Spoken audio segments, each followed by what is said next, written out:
jump! And I say, eat me! And he says, jump on my face! I felt sort of like one of those hustler salesmen who has 3 families and 3 places. Hey, babe, oh, it's your birthday, baby. Oh, right. I'm cheap, that's true. That is really true. I was going to say she's cheap. Yeah, I am. I'm actually cheaper than Emma. Are we allowed to cuss in this? Oh, yeah. We'll fix it later. Like, those people. Perhaps we should clear it up. Are you, in fact, David Bowie? Not today. Not today.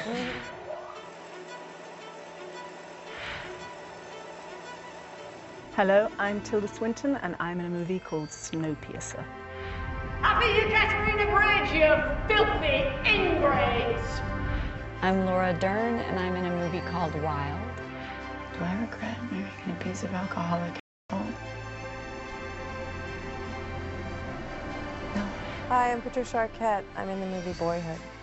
Stop it! Damn it. No, God damn it. Don't touch my kids! All right, take him. I'm Emma Stone, and I'm in a movie called Birdman. It's not important, okay? You're not important. Get used to it.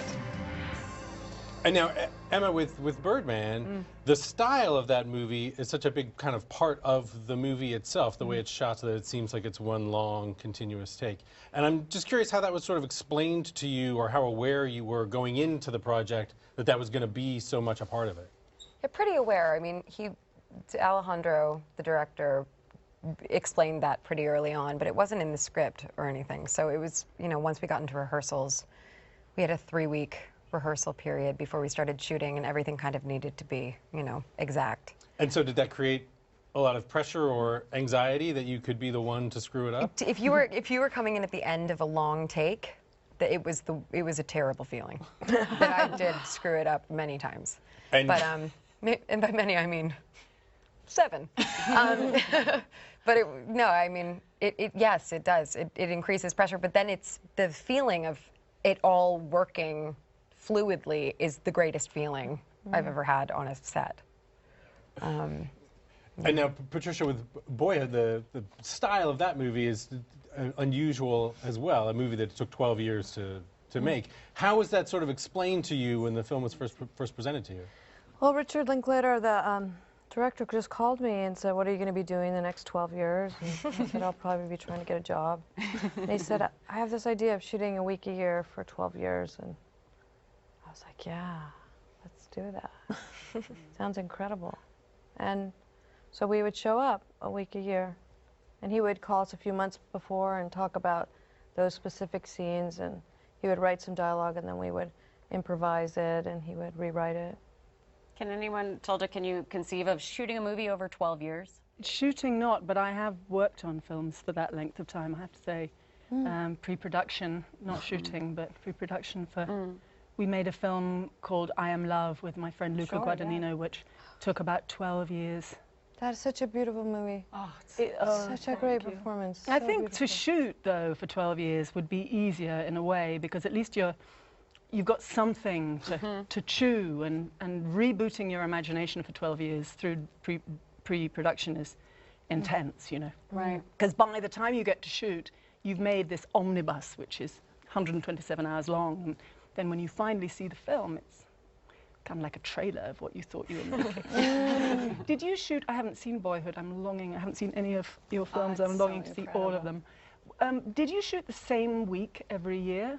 No, it wasn't the same week, because everybody was shooting other things and working on other things. So I think that's part of what made it work, was Richard had this mixture of structure and openness. So he'd say, okay, you're not available right then, let's figure this out. But I'd taken that movie before I started Medium, which was a TV show I did for 7 years. So when I started Medium, I said, I have a pre-existing commitment. Every year I'm going to have to go do this movie. And they said, okay. But there had to be some flexibility with things to make it work. I have to say, one of the things that was so incredible as an audience, despite the, you know, many things you learn as you watch the movie, is how you have to consider your own, not only judgment, but your own hopefulness. I left feeling so much compassion for what happens to people in life, not just, you know, our own choices or a judgment thereof. So you, as an actor and your character, taught me so much about being more compassionate. I just thought it's an amazing thing watching people change over these many years, you know? And Patricia, as over that period of time that you were shooting the movie, did you find that things were happening in your real life, or things that were somehow coming back to the characters? You were returning to it once a year, every year? Well, I'd sent my son off to college when the boy in the movie was about 12 or 13. So there were, but then I gave birth to my daughter between the first and second year. So I hadn't had a daughter child. When I started the movie, I had a daughter in the movie. But when I, as an actress, started the movie, I had never had a daughter. So by the end of the movie, sometimes the movie was ahead of me, sometimes I was ahead of the movie. I just have a quick question. When it was first presented to you, was there an outline? Was there a rough outline of the 12 years, or was it always changing? So when he first called me, then I said, yeah, I want to do it. I'd like to read the script. And he said, I don't have a script, but here's what's going to happen. And he went through the architecture of my character and some of the changes of the family. But there wasn't a specific script until each year he would give us a draft of that year's work. Laura, in Wild you play the mother of memoirist Cheryl Strayed. Cheryl had described her mother as the love of her life. How big a burden of responsibility was that for you? I feel responsibility all the time. So it was no different than, you know, feeling responsible anytime I go to work or wake up in the morning or whatever it is. The responsibility was honoring Cheryl's truth, and we couldn't have done it without her, I think, as delicately as we all tried to. So the woman that the story is about was with us 95% of the shoot, and I went to Portland where she lives and, you know, sat on her living room floor with her for hours hearing stories of her life and her mother, and she was so generous. And it's really super beautiful to get to be part of a movie about a mother and daughter having such an amazing love story. What is wrong with you? What's wrong with you? I'm happy. Happy people sing. Why are you happy? We have nothing, Mom. Nothing. No, we're rich in love. Oh my God, please. Don't even start with that. We're both waitressing full time. Oh, we're students. And we're gonna have loans for the rest of our lives. This house is falling apart. You're all by yourself because you married some abusive alcoholic. And then I come home and you're singing? What part of it do you not get? There's nothing I don't get, believe me. But then what? What's the story of the film? It's based on a book of her memoirs, and she actually, just after she lost her mother and was going through a breakup and a very difficult time in her life, she actually hiked the Pacific Crest Trail, which is a trail that goes from here in California in the Mojave Desert, and she hiked it all the way up to the border of Oregon and Washington by herself, which is 1,100 miles. And now you and Reese Witherspoon, you're playing Reese's mother, the two of you are actually not that far apart in age. And was that odd at all, or did that change the dynamic between you at all? No, I mean, you know, it's odd if you haven't seen the film, perhaps because so much of it is in flashback when she's a little girl, and the relationship in age is close enough that as mostly a single mom, you know, in a way there's some similarities with our characters in these movies. She's kind of a girl raising a girl in their relationship. So in a way, I think us being peers served the story because you feel that friendship. But ultimately, I think that's what makes their love story so unique, because they are so close and we're so close. Tilda, in Snowpiercer, you're playing a role that was originally written for a man. How did that affect the way you approached it? I think it still is actually written for a man. I don't think it ever changed. It was, well, the reason I did it was because Bong Joon-ho, who's the master filmmaker, who was approaching making the film and said to me, there's nothing in it for you this time, said to me, could you do something with this mild-mannered man in a suit? And the only thing I could think of was to have a bit of a laugh, and he was up for a bit of a laugh. So that was the approach, and that's kind of the sum total of the whole the whole thing, really. We just decided to whip up a monster, but to have as much fun as we could in the process. But was there a reason why the male pronoun, like he's referred to, the character is referred to as he and him throughout the film, and yet you're wearing a skirt, your character is... There are men, Mark, who do. Maybe Mark will start. I'm not going to say that Minister Mason is of any particular gender. But we wanted to make this monster. We wanted to make... Minister Mason is the politician in this... we can't say post-apocalyptic, but kind of... it's a world in which anything could be made to be for 17 years. We've no idea really what realism is on the train. And I wanted to look at what happens when people get the bit between their teeth with power and just go for it, with no editing. You people who have suckled the generous titty of Woodford ever since, for food and shelter.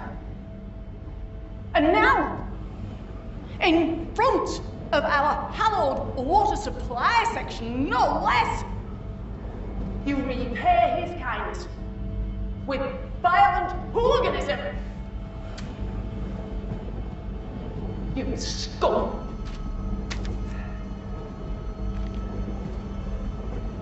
Precisely 74% of you shall die.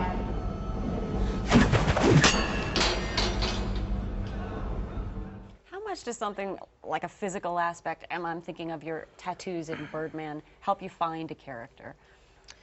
The tattoos actually were interesting because we were kind of thinking about, you know, with Alejandro, he really wanted her to just be dressed in a way that would make any father crazy. So lots of, you know, everything was ripped. But the tattoos, we sort of came to a conclusion that there are a lot of young girls now, in LA specifically, I've seen it, that get tattoos all over their hands at a really young age. And it's sort of, it's a very strange thing to do because it's forever, and you're going to have these tiny hand tattoos. So we covered her hands in tattoos because the sort of commitment of that idea and how flippant she is about something. So, you know, that will mark her. I mean, obviously, I have a tattoo on my wrist, so I'm one to talk. But yeah, tattooed on the palms as well, or just on the back of the back? No, just inside and on the front, and you'll see lots of young 19, 20-year-old girls get tattoos on their hands now. So it was helpful to have that kind of, you know, permanent reminder, and everything was about peace and balance and stability, and everything was a symbol in some other language of finally finding some peace in her life, and it was so heartbreaking. Yeah, meanwhile you have like one of the greatest screaming at Michael Keaton scenes. I mean, you really unleash on his character. What was that like to shoot? Wonderful once it was working. Yeah. Because, you know, there were a lot of takes that, if it wasn't going right for the first 8 minutes of the take, you would just hear Alejandro's voice in another room going, "No!" And then he would come in. You know, you're in the middle of this kind of, you know, just lashing out at Michael Keaton, who is the kindest face in the world. This is my chance to finally do some work that actually means something. It means something to who? You had a career, Dad, before the third comic book movie. Before people started to forget who was inside that bird costume. You were doing a play based on a book that was written 60 years ago for 1,000 rich old white people whose only real concern is going to be where they go to have their cake and coffee when it's over. Nobody gives a shit but you. And let's face it, Dad, you are not doing this for the sake of art. You are doing this because you want to feel relevant again. Well, guess what? There's an entire world out there where people fight to be relevant every single day, and you act like it doesn't exist. Things are happening in a place that you ignore. A place that, by the way, has already forgotten about you. I mean, who the f*** are you? How long did you rehearse the particular setups then? I mean, did you rehearse for hours and then shoot for a relatively short period of time? We came to LA before we started shooting, and they had measured out the St. James Theater. We were shooting in a Broadway theater, and he had taped out everything on the floor. And so for 3 weeks, we did, give or take, we all kind of came in, and Michael was there all 3 weeks, all day, every day. But we would choreograph and they sort of had an idea of what they could and couldn't do. So Chivo and Alejandro would walk us through, and we rehearsed for 3 weeks. And then once we got into the theater, you know, it's a whole nother story because you're enclosed. Or when we were on the roof, you know, we were actually on a rooftop, which I think was the most complicated part, was being over the ledge, and Chivo had to light us on a ledge and find a way to see, you know, Edward and I at once, and it was complicated, but it was, I mean, I think the effect of it is so incredible. You feel like you're in this man's head as he's having essentially a mental breakdown. Yeah, so it really never lets up. And now that scene with Edward on the roof, that kind of provides a little breathing room for the audience amid the sort of the frenetic quality of the movie. And I don't know if it was like that for the two of you in shooting it, but you were like actually sitting on the actual ledge of the building. And what was that like? I loved it. I thought it was great. But now Edward was a little scared? I think, well, probably more hesitant than someone who just no longer has any fear of heights. 4 stories up is nothing to me at this point. So you know, and it was nice also for Sam, for my character, because she's doing anything she can to get high. So the adrenaline of hanging off a rooftop is exactly why she's up there. And he doesn't feel the same way. So it actually ended up working out well. I got to spit on someone time and time again. You've lost your I didn't fear. really spit on anyone, but there is Alejandro's voice in the movie when I spit, and he goes, "Jump!" and I say, "Eat me!" and he says, "Jump on my face!" which is not something I should probably say in this fancy setting. But were you really yelling at real people down on the street? Well, I mean, it was an active, you know, New York City street. So a lot of it is actually voiceover because it really doesn't sleep at all. So we were shooting at 4 or 5 a.m. and it's just the sound of garbage trucks and people screaming. And so you really felt New York. And you had lost your fear of heights from Spider-Man, I assume? Or why were Probably. you so... Yeah, when you're on harnesses for long enough, careening down. Did you have a fear originally? I've always liked heights. No, you don't like them. Okay. Not needles. Yeah. If we were talking about needles, it would be a different story. Tilda, is there anything you'd be afraid of to do? I was just thinking. Yeah, what are you afraid of? I'm thinking whether I never minded heights originally in the early 13th century, but now, I don't know. I don't mind them, but I think hanging off a skyscraper might be a challenge. But no, I don't know. What would I really mind? Do you have a needle fear? Waiting. No, not needles. Waiting?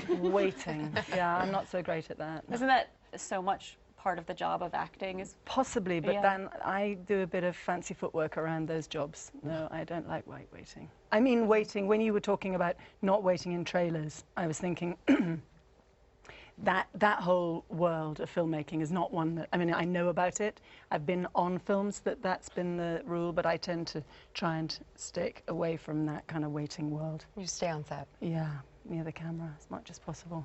Really near the camera? Yeah, I mean, that's where my friends tend to be, so I like to hang out there. Yeah. Now, when you were working on that for 12 years, did you ever lose heart? Did you ever think this isn't going to happen? Did you ever fall out of love with it? No, it's not about losing heart. It's about having to reframe your enthusiasm, because certain bits sort of peter out, and then you have to reboot it in some way. That's like a long-term relationship. Yeah, yeah. Although I don't know, maybe you feel you have to stay more because it's like this. Sometimes feels like a sickly child that you have to kind of blow into life. But no, I love those long gestations. I love being in the pre-chat. But then you had 11 months, a year of that, no? We did. We wouldn't talk constantly. Different people would communicate more than others. Ethan would see just about every year's shooting. I didn't want to see it every year. I wanted to see it at 5 years, then I wanted to wait again to see it at the end. The kids never saw any of the footage going along. So it was sort of organic and different for each person, but... How did you feel when you first sat down to watch it? It was weird. I mean, I've seen my face, so I know I've gotten older. It wasn't a giant shock to me that I'd aged, and if you've been an actor long enough, the world does recall your youth. the moment they found you or the age they want you to remain at. So you'll turn the channel and there you are, and you're young, and like, whoa, that's weird. I was so young there. But to see it kind of all happen quickly it's a little bit, you know, shocking. Wow, it went fast. It goes fast. Yeah. Well, I was going to ask that. sweet. So you knew that there were going to be these 12 years. There was going to be, what, leaving to go to college. That's the cutoff point, right? Was there a temptation in the last couple of years when you felt the end was coming to keep going at all? Is there that conversation? Yeah, because it became more about the process than the movie ever coming out. Yeah. Because we would meet up every year, and it just became this artistic experience that you looked forward to every year, like a family gathering or a ritual that you have, or summer camp or something. Suddenly, when it was coming to the end, I usually love endings. I don't like to continue doing things. I want to be done and do something new. With this, I found I had a real resistance. I was so sad it was ending. And I tried to say, I'm the mom, it's not ending. I'm the boss of this not ending. I think the box office of it surprised even the people who financed the movie. The fact that it has found such a large audience. What do you attribute that to? Well, I think that's, I mean, we've all done a lot of art movies. And I know in the course of my career, I've seen it become so difficult to make little movies. And to have a movie like this, where the budget's $4 million, so far it's made $40 million in the world. That is a lot of money for a little movie. And to have financiers see, wow, that's like 1,000%, you know, return, more than that on your investment. Please make these movies. Please, yeah. I think we need more of these movies. Laura, you were also this year in The Fault in Our Stars, and in sort of a similar but slightly different mothering role, and that's also a film that I think has been a huge commercial success. That kind of another kind of little movie that could, in a way. Yeah, I mean, it has, you know, in the worlds that we've all, when we're saying independent movies, we've all gotten to live in, it feels luxurious because it was certainly made with a studio support, but still a very small independent film. It's like 8 times the budget of all the movies we've done with David Lynch, but it's still a very small movie.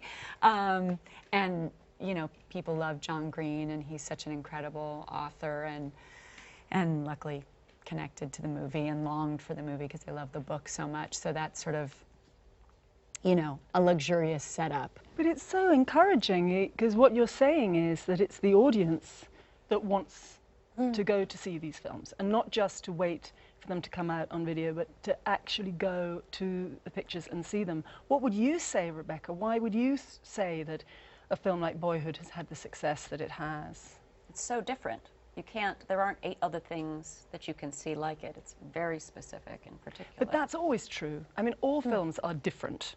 Except for the except for the films that cost a fortune, that go out of their way to not be different, because God forbid that they should be different. They've got to be this slashed with that, so that people know what they're getting.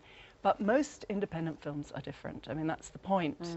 And not all of them have done as well as Boyhood has. What was it? Was there a campaign that was really well handled? Which studio is it? It's IFC. Well, I think the thing that's exciting about Boyhood is that it's a very genuine word-of-mouth hit. I think a lot of it is that people have seen the film, it touches them in a very genuine way, and I think this is a rare project where genuinely you've not seen a movie quite like this before, just due to the nature of how it was made, and then it really touches people, and they go and they tell their friend, or they tell someone else, oh, I saw this movie, you've never seen this movie, and then their friend goes and still sees it. I mean, it was playing in theaters here in Los Angeles for an astonishingly long time. Yeah, which is that's incredible. It's the audience. It's a word of mouth means it's the audience going, yeah, this is what we want, and we will go on going, and we will keep going, and we will go back. I know you work with a very astonishing sort of array of filmmakers. I mean, just this year alone, you've worked with you know, Wes Anderson, Jim Jarmusch, Bong Joon-ho. And what is it that, do you have some sense of what it is that from all over the world attracts these filmmakers to come find you? I haven't got a clue.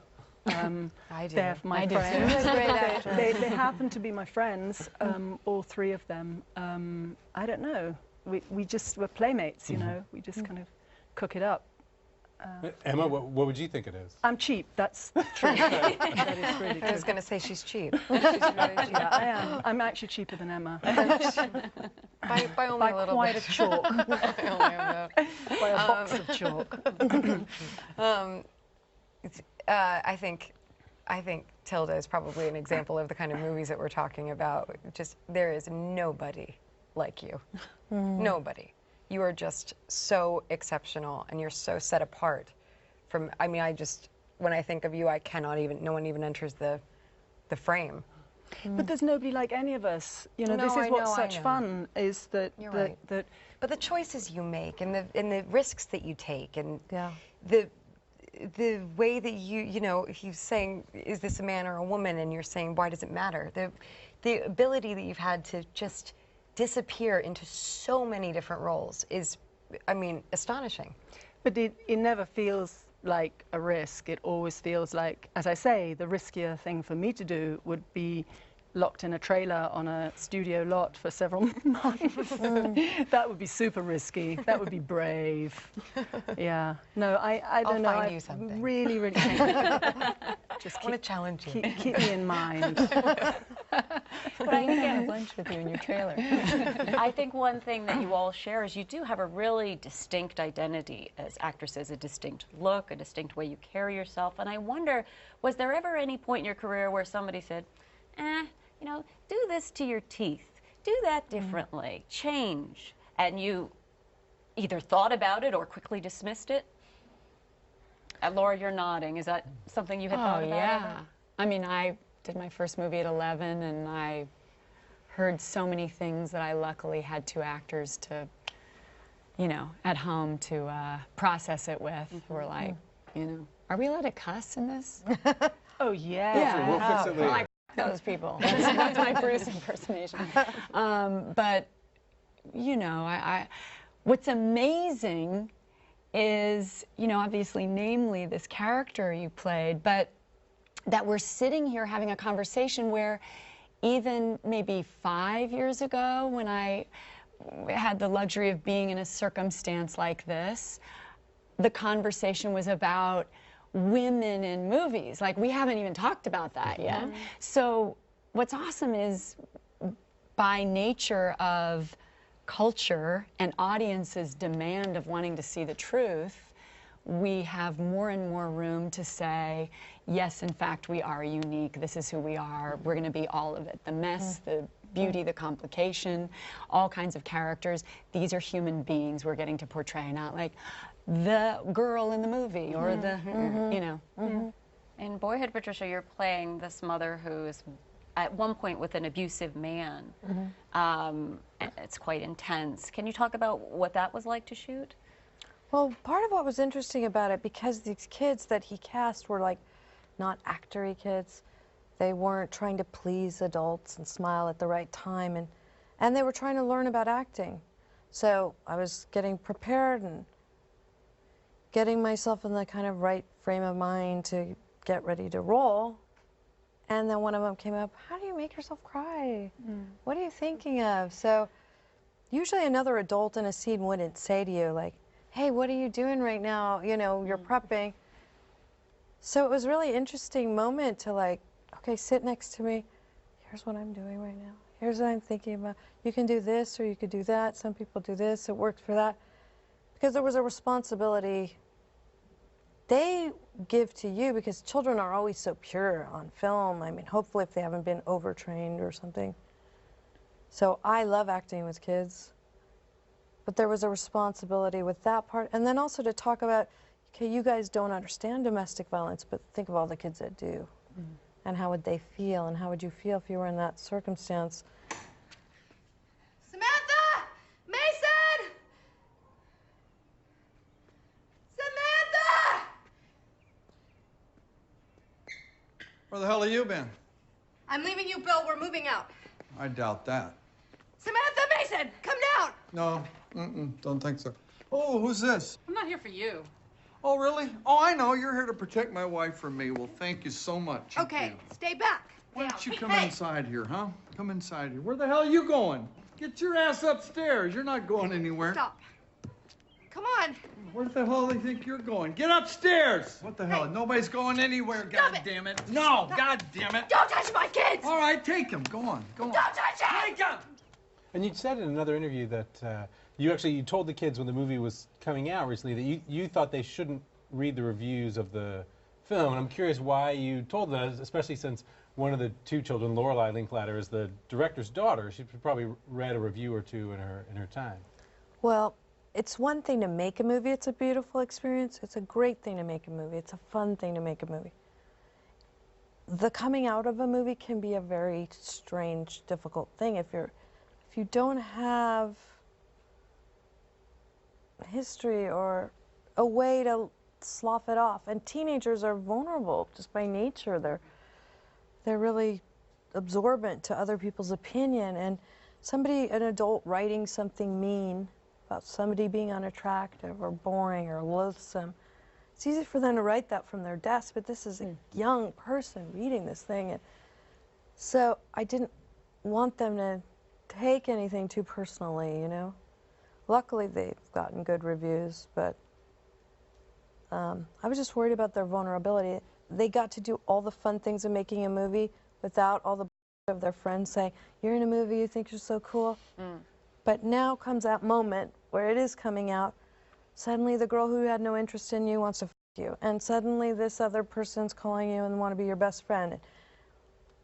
Fame becomes a weird mirror that you shine at other people. It's not about you, that you're good in something, that you're great in something. It's a weird circus mirror you're pointing back at them. Oh, I want to be important. I want to have money. I want to be in the car. I want to go to the good party. I want to be with someone powerful. It's just weird. You're looking through this thing at other people and how it triggers them. And it's really a weird thing, you know. Laura, one thing you and Patricia share is that you come from households where acting is the family business. Was there anything that your parents told you along these lines that helped you out?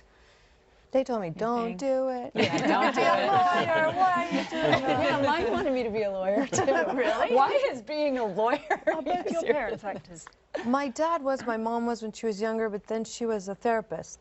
So she was always talking about, oh, that person is narcissistic. Oh, this is the archetype, and that's passive-aggressive.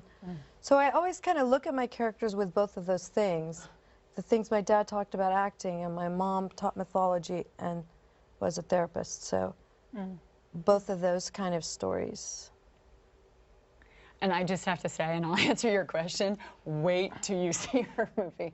Speaking of critics and narcissism and fame, and oh my God, it's so uncomfortable. It's so uncomfortable. Oh my God, it's so uncomfortable. But in terms of my parents, God, yes, I mean, there's certainly the same warning, particularly from my mom as a female. I think she had a lot of worry about self-worth and, you know, all these questions of how to get a real sense of self when there's so many reflections and things. And I have to say, with your generation too, Emma, like I can't imagine for my children, the fact that now there's so much emphasis. I even watch it, you know, in a car with my son and a group of 12-year-olds, like, oh my God, look how many followers I have. Oh, look who Instagrammed me. Oh, look who wants to follow me on Twitter. It's like, if I had started and had that kind of pressure,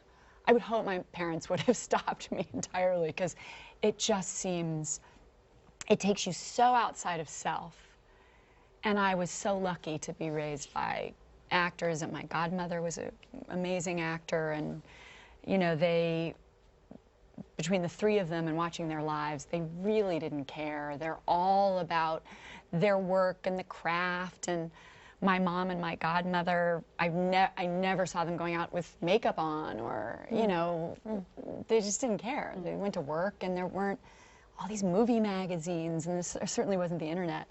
So I was blessed to have that, but I just think it gets worse and worse now for all of us. So there's so much emphasis on presentation. You hate bloggers, you mock Twitter, you don't even have a Facebook page. You're the one who doesn't exist. You're doing this because you're scared to death, like the rest of us, that you don't matter. And you know what? You're right. You don't. It's not important, okay? You're not important. Get used to it. Emma, there's a great scene that deals with social media in Birdman where you're sort of explaining it to Michael Keaton's character. What is your personal feeling about it? Well, I don't have any social media. I have before. I was, I think, probably the last generation to be raised on books, actual books.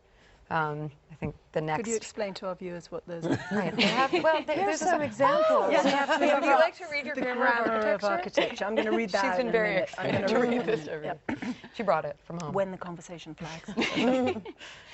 But there's this, it's that need to be liked, that need to be seen, that need to be validated in a way, you know, through no one that you know.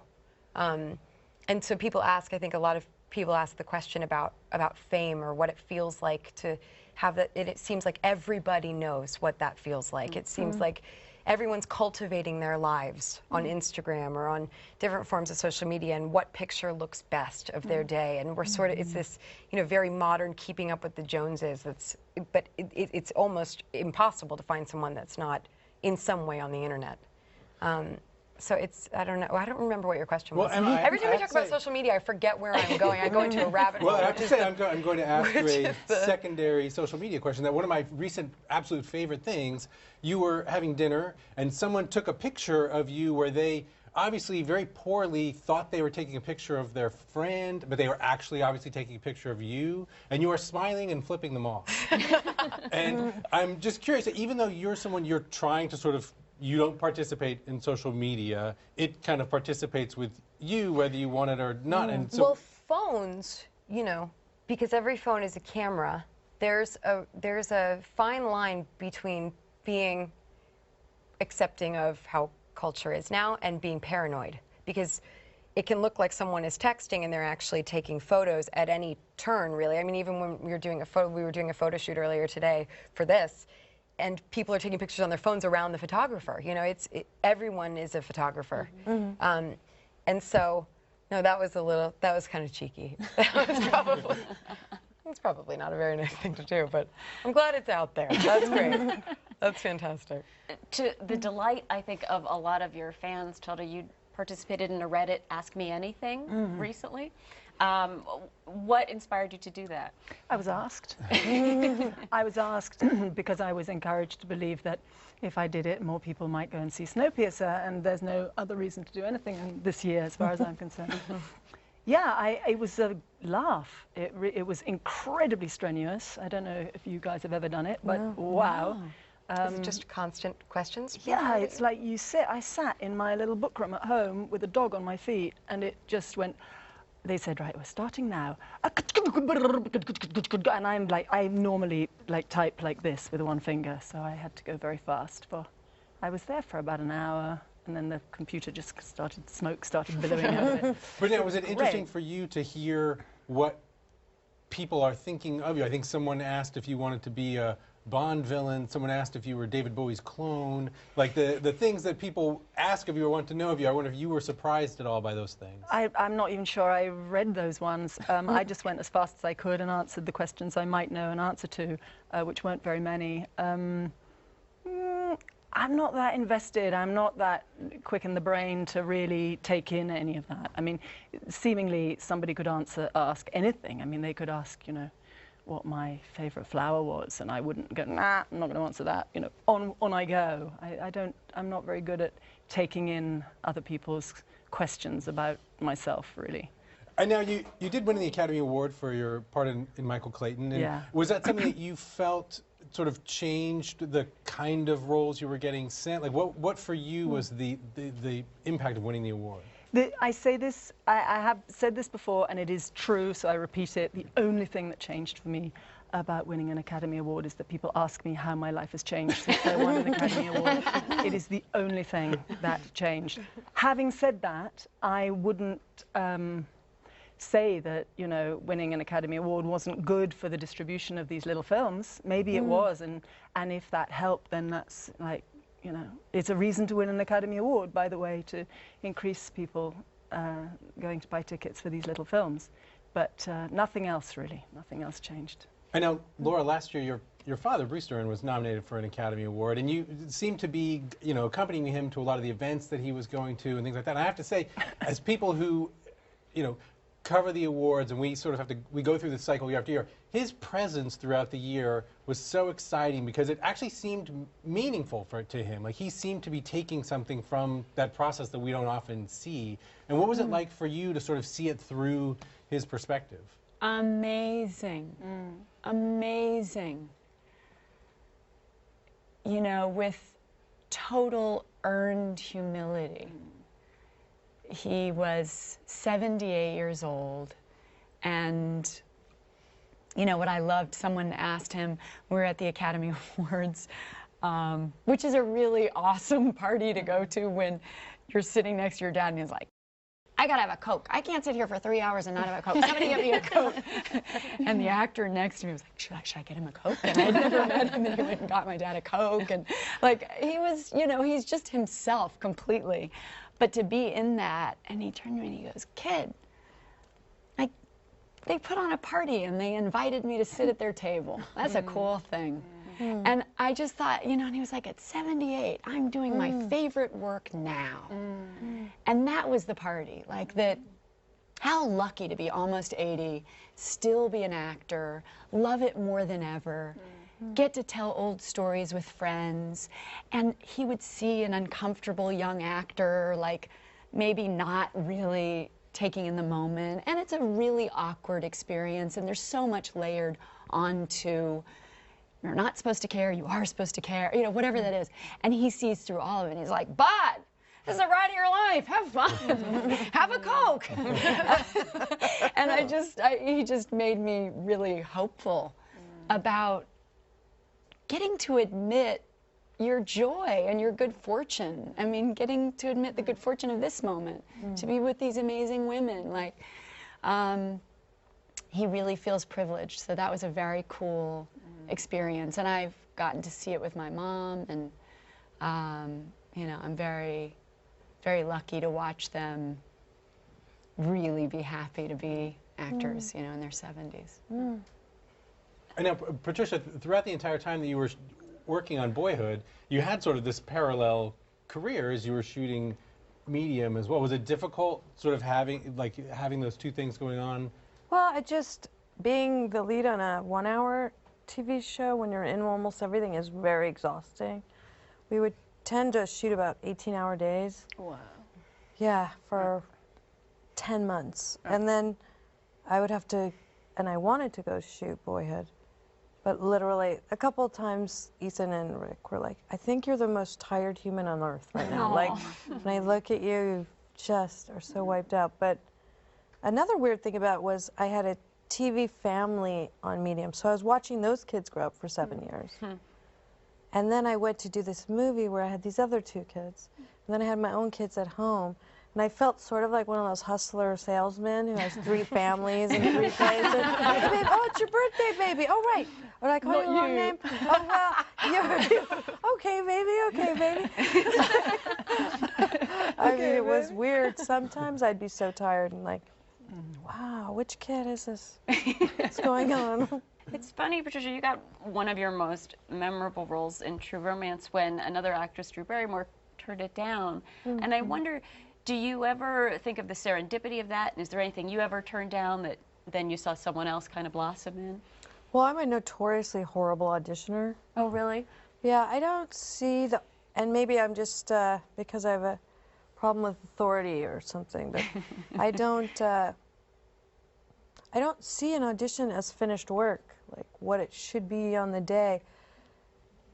Some people are great auditioners, and whatever they do in that room, it's solid, and they'll do that same thing when you go to shoot it. I did a movie years ago with Sean Penn. He said, watch this guy audition, what do you think? I was like, he's really good. Yeah, that guy's reliable, he'll do the exact same thing on the set that he did right there. But he's never gonna be magical, and that guy's never gonna break your heart. He'll always be reliable, but he'll never be incredible. I feel like auditioning is part of a process of starting to discover and learning about each other. So oftentimes I've auditioned in front of directors that they don't see the process like that. They want to see finished work right there. And I'm resistant to that. So I'm pretty bad. Has anybody else had just an audition that was a really bad day? You're nodding, Emma. I mean, absolutely. You know, I've been through pilot season. If you've ever been through pilot season, What does that mean? It's a crushing blow of a couple months where you go and you audition for pilots for TV shows, and it's like 5 a week, and there's a sort of disposable feeling sometimes because there's a bunch of actors that look just like you in your age range reading for 3 minutes for a part, and it's you know, it can be incredible. It can lead to shows that are, you know, loved for years and years, but it can also lead to just humiliating That's a TV show that I want to see. I think we should commission it right now. Has anybody done it yet? I'll get you a Wouldn't trailer. that be You can wait fantastic? around it all day. No, but seriously, that's a good it. idea. Yeah. Okay. It's kind of like There you go. extras. Let's do it. Yeah, but it sounds worse. It is. Yeah. Yeah. I like the idea of everybody looking the same, versions of each other. And you can hear their voices in the room. You can hear how they're reading. You can hear the feedback they're getting. And then you go in, and it's just sort of everyone's looking each other up and down. And I was lucky. I mean, I think I went through 2 or 3 pilot seasons before I did my first movie, and then it was, you know, it was different from there. But there's a, you know, period of years where it's just rejection after rejection after rejection, and you hear everything. I mean, I heard so many strange things as a 16, 17-year-old person. And learned a lot of great things too. You really learn to build sort of this stamina within yourself that you are being told that you are something that you know you're not, and you're able to kind of use that in a great way once you're actually. But it is, auditioning is not at all what it feels like to be making a movie. At all. At all. Sounds like a kind of ancient ritual when, you know, all the girls leave the village and go out into the sticks and get told they haven't got big enough lips or something. It feels really primal. It does. Intense. But, I mean, maybe as good a way of growing up as any other way, you know, because you have to come to your own defense after being told you're not something over and over again. And it's kind of what you were saying about the kids reading reviews. You're being told this by grown-ups, you know, not by your peers. You're being told you need to change something about your appearance or your voice or your manner by adults. And it's a very strange place to be in, where, you know, adults need to be sensitive, but they also are, you know, need to be honest. And so it's, I mean, nothing about changing appearance or anything is ever okay. Well, it was nice to be able to say to them, here are a plethora of horrible things people have said about me, and you know, so do you think that sounds stupid? Like, I remember reading, when I did read reviews early on, now and then, all they could talk about was my teeth. It's like, are you a critic or are you an orthodontist? Which one are you? I don't understand. Anything appearance-based is so, but also so boring. It wasn't accidental that my teeth are like this. It wasn't that braces were not devised at the time of my youth. It was like, I chose to be imperfect. I chose to anyway, despite what I thought they wanted me to be. I was like, no, I'm gonna push the door open a little more. Get a little more comfortable with something imperfect. Make room for something different. I'm okay with being imperfect. But critics are just as susceptible to, I mean, a critic is just as likely to find themselves not liking a performer because they don't remember it at the time, but they remind them of their first grade teacher or something, and they just say, I can't stand him. I just can't stand him. And they don't know why they can't stand him. They can't stand him because, you know, they're human and they're writing a review, but they're pretending that they're not being human when they're writing the review. Yeah. There's also such a need for this relationship. It's like a mutually parasitic relationship, because like small movies like Snowpiercer, Boyhood, Birdman, they wouldn't have the audience either that they have if it weren't for critics championing them. And critics, you guys, you are significantly important in just encouraging, like midwifing the audience to have the courage to go to this film. You don't know anybody in it? Who cares? You can't pronounce any of their names? Doesn't matter. Go, you know? You can read subtitles, you can't read subtitles? Doesn't matter. Just go and have a ride and see how it goes, you know? Patricia, if you could whisper in the ear of your younger self and say, this is what it's going to be like, or this is a little piece of advice I have for you, what would you tell her? I don't think I would do anything different. I think it was all right, perfect, great. I think I've had a really great adventure, a lot of adventures. I just feel lucky. I mean, I know there are a lot of incredible actors that never get a chance to act. It's a weird profession where it's sort of by committee, and so I guess I could say to myself, you're going to be pretty lucky in this life. What about you, Tilda? What would you say? Well, recently I found a letter that I had written to myself when I was little, which was quite astonishing because I seemed to have known something. I said, and I couldn't remember it. I was at my parents' house and I found it, and it said, always be cozy and make sure you're with good friends. And that's basically what I've done ever since, and it really worked for me, and I'm gonna keep going. Yeah, it was a good thing. It's a good thing, and it's what I would say. It was what I would say to someone young: just stick with your friends, because with your friends you are at your most relaxed, at your most engaged, at your most curious, and you know, likely to be playful, which is what's so important, to stay playful. And have all that fun that you're talking about your parents appreciating. I just love to hear that. So yeah, stick with your friends and make new ones. Well, I think we will end here with 4 inspiring performances from 4 exceptional films. Thank you all for being with us. Thanks. Thank you. Thank you guys. Thanks, everybody. Thank you.